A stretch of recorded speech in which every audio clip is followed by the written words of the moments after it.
Everyone, আমি দেবযানী তোমাদের সঙ্গে ছোট্ট একটা মিনি ব্লগ শেয়ার করতে চলে এলাম। দেখে জায়গাটা হয়তো বুঝতেই পারছো, এটা হচ্ছে চাকলার মন্দির। আমরা সন্ধেবেলায় তিনজনে চাকলার মন্দিরে চলে এসেছি। আরও একটা কারণ আছে, আর সেই কারণটা তো তোমাদেরকে বলবো না, তোমাদেরকে দেখাবো। আর এই সন্ধ্যের পুজোটা আর আরতিটা দেখার আমার খুবই ইচ্ছা ছিল, তার জন্যই চলে এসেছিলাম এই দিনকে।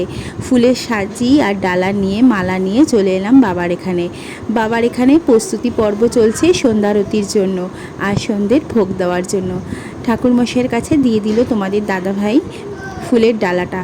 ঠাকুরমশাইয়ের সাথে ভালোই চেনাশোনা আছে আমাদের, তার কারণে আমরা যে বাবার দর্শনে প্রায়ই যাই।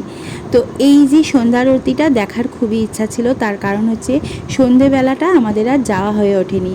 আর এই পেছন দিকে যে বাবার মূর্তি আছে আর ভোলে বাবার মূর্তি আছে, মালা নিয়ে আগে তাদেরকেও পরিয়ে দিয়ে ঠাকুরের কাছে সমস্ত মনের ইচ্ছা আর সবাই যেন ভালো থাকে, তিনিও যেন ভালো থাকেন, আমাদেরকে ভালোভাবে রাখেন, সেটাই বাবার কাছে বলে দিলাম। আর দেখো, এই যে সন্ধ্যারতিটা শুরু হয়ে গেছে।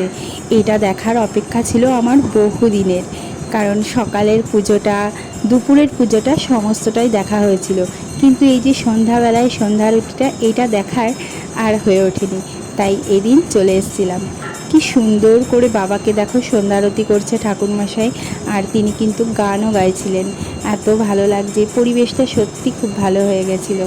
আর এই যে বাবার কাছে যাই হয় না কিছু, আমি সব সময় চলে যাই, মানে যা নতুন কিছু, খারাপ কিছু, সব কিছু আমি বাবার কাছে বলি। আর এটা কিন্তু আমার বিয়ের পর থেকে না, এটা আমার বিয়ের আগে থেকেই আমার বাবার কাছে চাই।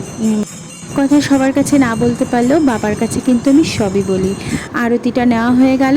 আর এই যে তোমাদেরকে যেটা বললাম, যার জন্য এসছিলাম, এই যে আমাদের একজন ফ্যামিলি মেম্বার বেড়েছে, তো তোমাদের দাদা ভাই এটাকেই নিয়ে এসেছিলো পুজো দেওয়ার জন্য। কেমন হয়েছে জানিও তো গাড়িটা।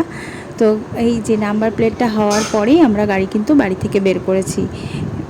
আর এই গাড়ি পুজো দেওয়ার জন্যই আমরা কিন্তু এই সন্ধ্যেবেলায় এসেছিলাম।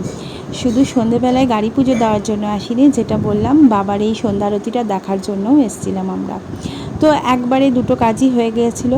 পুজোটা খুব ভালোভাবে ঠাকুরমশাই, দেখতেই পাচ্ছ, দিয়ে দিয়েছে, মালাটা পরিয়ে দিয়েছে, খুব সুন্দর লাগছিলো, তাই না? কেমন হয়েছে অবশ্যই কিন্তু তোমরা জানিও গাড়ি। তো দেখো, পুজোটা শেষ করে আমরা আবারও মন্দিরের ভেতরে গিয়ে একটু ঘুরে নিয়েছি, একটু ফটো তুলে নিয়েছি, মনের শান্তিটা আর কি সব করে নিয়েছি। আচ্ছা, আজকের মতো ভিডিওটা এখানেই শেষ করছি, তোমরা কিন্তু জানিও।